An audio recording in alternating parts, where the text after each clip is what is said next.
Halo semuanya, berjumpa lagi. Di video sebelumnya saya sudah membacakan bagaimana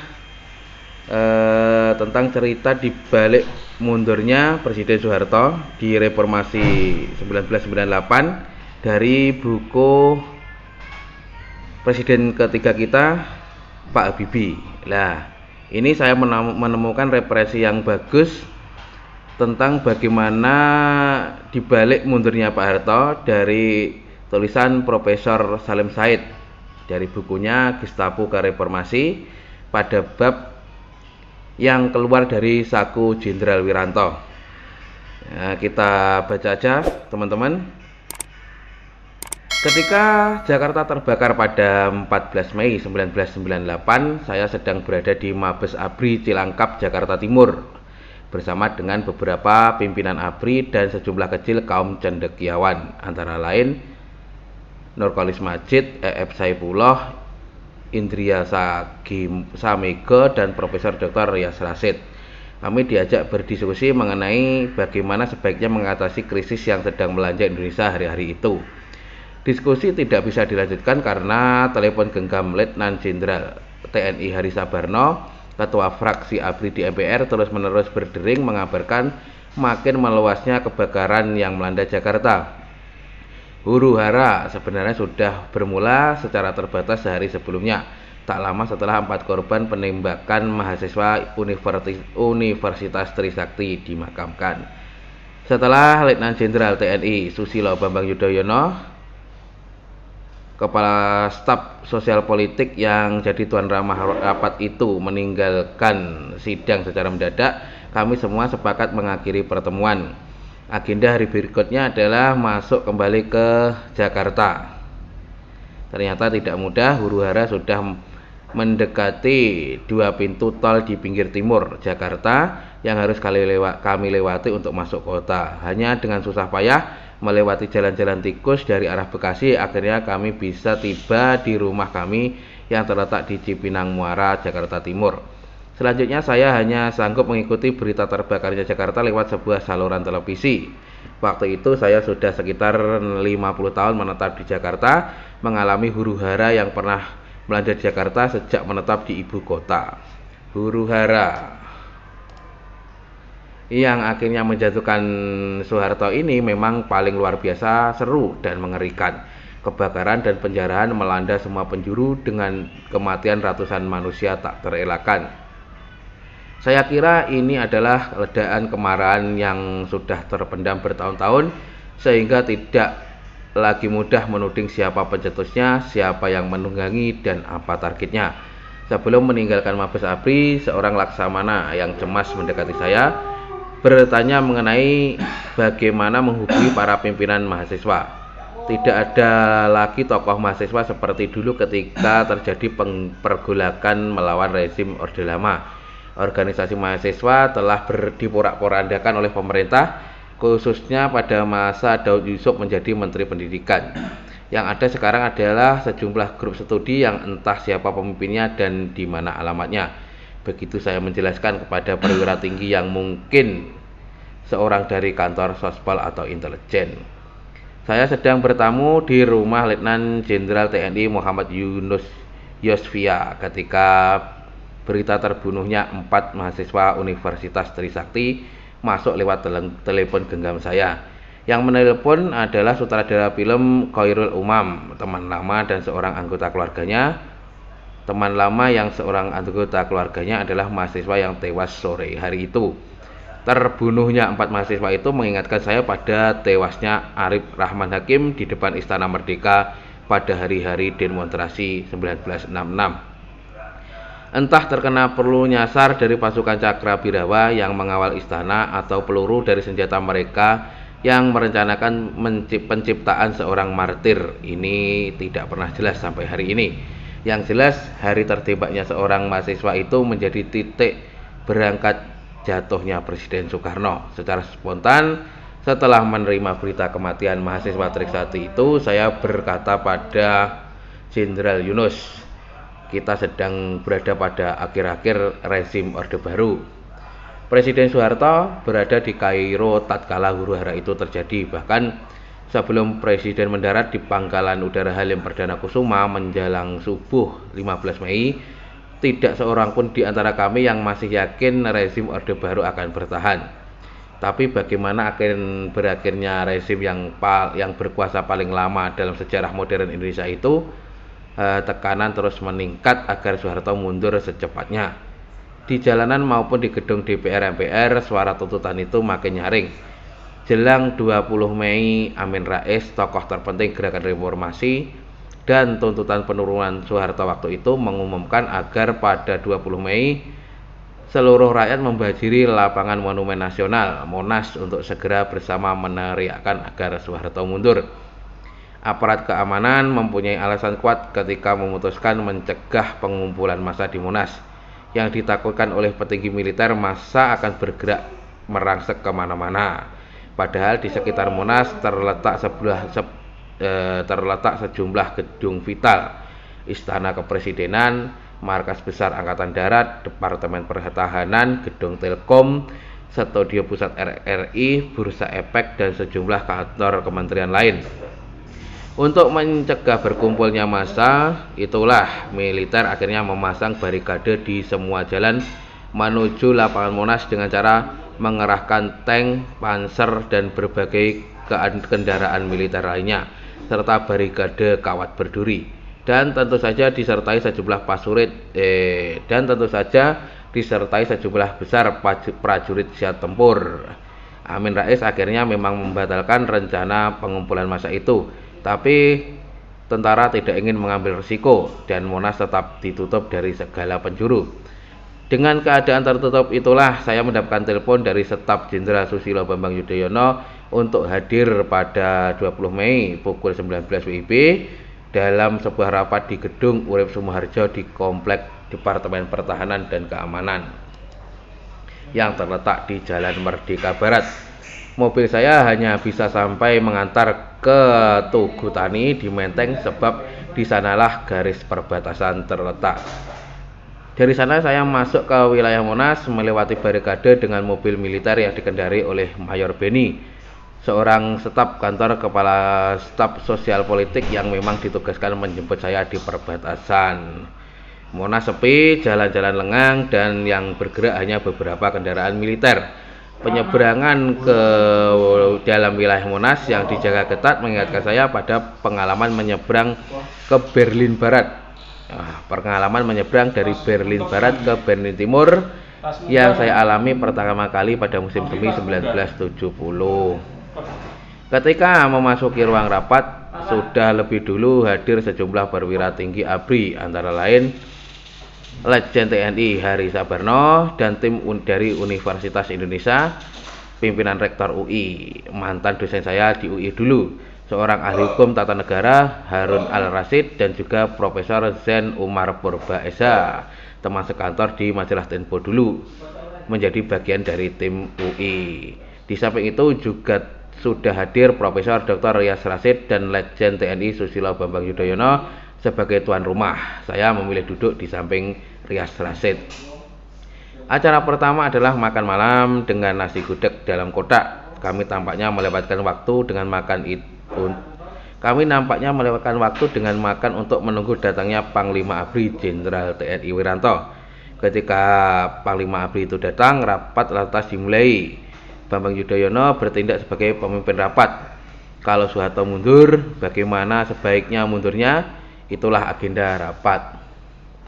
Harun Al-Rasyid menjelaskan berdasarkan pasal 8 Undang-Undang Dasar 45, kalau presiden mundur atau tidak dimungkinkan menjalankan tugasnya, maka wakil presiden yang akan mengambil alih. Tidak ada debat mengenai hal ini, semua yang hadir tampaknya sepakat.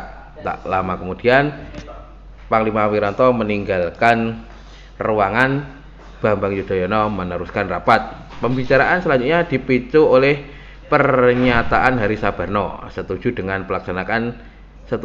pelaksanaan pasal 8 Undang-Undang Dasar 45. Sabarno meragukan kewibawaan Wakil Presiden B.J. Habibie untuk tampil menggantikan Soeharto. Pada titik itu saya mendadak teringat pengalaman awal Orde Baru ketika timbul keraguan mengenai apakah Jenderal Soeharto yang sebelum Gestapo hampir tidak dikenal publik cukup berwibawa menggantikan Soekarno. Atas prakarsa Jenderal Nasution, para pimpinan ABRI sepakat menyatakan dukungannya kepada Soeharto. Mantan Pangkostrat itu lalu menjadi yakin maju menggantikan Soekarno.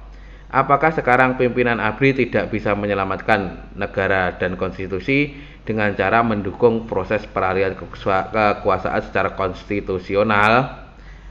Pertanyaan itu saya bisikkan kepada Rias Rasid. Kata Rias, Anda bicarakan saja, sampaikan gagasan Anda itu. Saya mengacungkan tangan, minta bicara.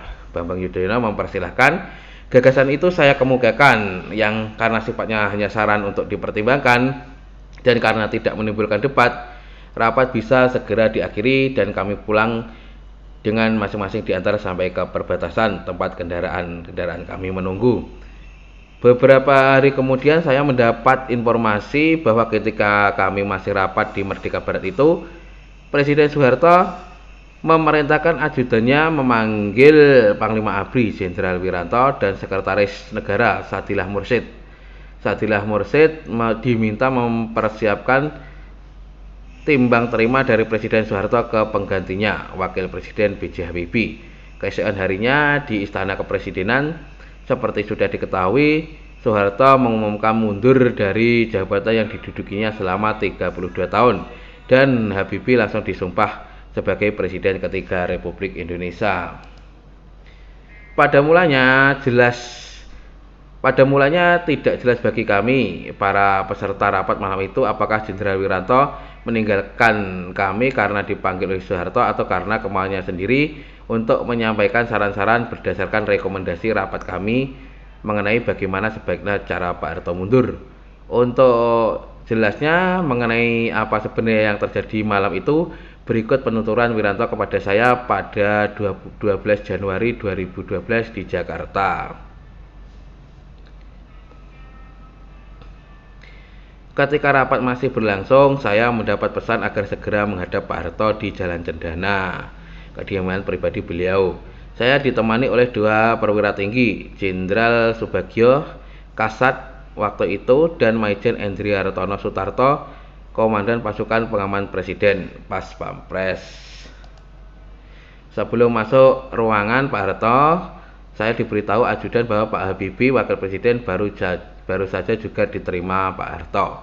Ada dua hal yang disampaikan Pak Harto kepada saya. Beliau menyatakan akan mundur besok pagi. Kedua, menyerahkan dokumen yang juga dikenal sebagai Instruksi Presiden Inpres nomor 16 tahun 1988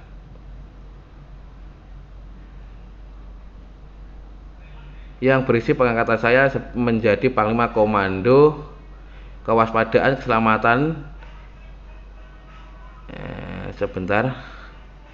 Pertama, beliau mengatakan akan mundur dari Presiden. Kedua, menyerahkan dokumen yang dikenal sebagai Instruksi Presiden Inpres nomor 16 tahun 1988 yang berisi pengangkatan saya menjadi Panglima Komando Kewaspadaan dan Keselamatan. Ini adalah sebuah Inpres yang berinduk pada ketetapan MPR nomor 5 1988 yang memberi kewenangan pada Presiden untuk mengambil langkah-langkah khusus dalam keadaan krisis. Langkah khusus itu adalah menerbitkan Inpres untuk mengangkat seorang perwira tinggi menjadi Panglima Komando dari badan baru yang disebut Komando Kewaspadaan tersebut. Badan baru itu sebenarnya sesuai dengan petunjuk Presiden sudah disiapkan di Mabes ABRI dalam 2 pekan terakhir. Perwira tinggi yang ikut mempersiapkannya melihat badan baru tersebut sebagai semacam Kopkamtib. Biasanya seorang atasan memberi perintah untuk dilaksanakan dan yang menerima akan menerimanya dengan mengucapkan siap laksanakan. Malam itu keadaannya lain sama sekali. Penyerahan Inpres diantar dengan ucapan, instruksi ini saya berikan, kamu boleh pakai, boleh tidak. Sebelum menyerahkan instruksi itu, Pak Harto kepada saya sempat menyampaikan posisi ABRI terhadap beliau. Saya sampaikan bahwa posisi politik beliau sudah sangat lemah. Kendati demikian, ABRI akan tetap mempertahankan pemerintahan yang sah. Saat itu pemerintahan Pak Harto meski sudah amat lemah tapi tetap masih sah karena dukungan MPR belum dicabut. Komentar Pak Harto singkat saja, saya tidak ingin rakyat jadi korban. Kalau instruksi itu saya gunakan, saya dan ABRI terpaksa berhadapan dengan mahasiswa yang sudah sejak lama di berbagai kota telah bergejolak. Saya juga akan mendapatkan cap sebagai pemimpin rezim militer. Itulah yang ada dalam pikiran saya dalam perjalanan dari Cendana ke Merdeka Barat, kantor Kemenhan sekarang. Di Merdeka Barat menjelang tengah malam saya mengadakan rapat staf beberapa mahasiswa yang akan jadi korban. Di Merdeka Barat menjelang tengah malam saya mengadakan rapat staf berapa mahasiswa yang akan menjadi korban kalau ABRI mengambil alih kekuasaan. Sekitar 200 hingga 250 kata seorang jenderal dari staf Panglima. Sejurus kemudian Kepala Staf Sospol SBY Susilo Bambang Yudhoyono minta keputusan. Panglima akan mengambil alih kekuasaan? Jawab saya tegas, tidak. Besok kita bersama-sama akan mengantarkan pergantian presiden dari Pak Harto ke Wakil Presiden Habibie lewat sebuah proses yang konstitusional. Lalu saya menitipkan beberapa poin dan minta staf menyiapkan sebuah pernyataan Panglima yang menyusunnya. Pernyataan itu adalah SBY yang dengan sedikit perubahan saya bacakan setelah pergantian pimpinan negara di istana pada pagi hari esoknya. Konsep asli tulisan SBY itu masih saya simpan sampai sekarang.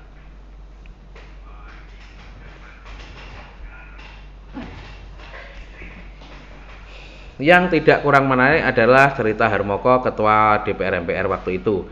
Menurut mantan pimpinan redaksi harian Pos Kota itu, beberapa waktu sebelum pukul 11 malam, ajudan presiden menelpon ketua DPR MPR untuk menyampaikan pesan bahwa pimpinan dewan akan diterima presiden di istana pukul 9 keesokan harinya. Harmoko segera menghubungi wakil presiden B.J. Habibie untuk melaporkan rencana pertemuan tersebut. Tapi kata Habibie, dia besok pagi akan dilantik sebagai pengganti Soeharto. Menjelang subuh saya dibangunkan oleh Profesor William Liddell dari Columbus, Ohio. Lewat sambungan telepon internasional, Liddell bertanya, Salim, apakah betul Soeharto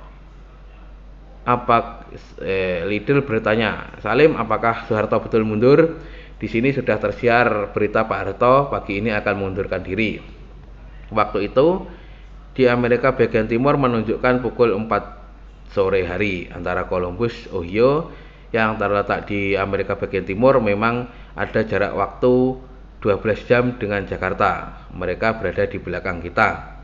Untuk lebih yakin apa yang sebenarnya terjadi, saya langsung menelpon Bambang Yudhoyono. Betul Mas, Pak Harto mundur pagi ini, kata jenderal yang kini lebih dikenal sebagai SBY. Katanya lagi, Mas, nanti perhatikan yang keluar dari saku Pak Wiranto. Itu gagasan Mas Salim pada rapat semalam. Singkat cerita, setelah Profesor Dr. B.J. Habibie diambil sumpahnya sebagai Presiden ketiga Republik Indonesia, Panglima ABRI Jenderal Wiranto mendekati mikrofon sambil mengeluarkan selembar kertas dari saku bajunya. ABRI mendukung proses pengalihan kekuasaan secara konstitusional, kata Wiranto, sesuai yang tertulis pada kertas yang dipegangnya. Rupanya SBY memberitahu Wiranto sumber gagasan dukungan ABRI kepada proses penggantian kepemimpinan nasional itu beberapa hari kemudian di Dewan Kesenian Jakarta, kantor saya waktu itu. Telepon genggam saya berdering, Jenderal Wiranto di ujung sana. Terima kasih gagasannya, tapi saya digebuki kiri kanan, kata Jenderal Wiranto. Jawab saya dengan cepat, lebih baik Anda digebuki sekarang daripada anak buah Anda kocar-kacir kalau Anda tidak ada arahan yang jelas mengenai bagaimana harus bersikap terhadap pergantian presiden. Terima kasih.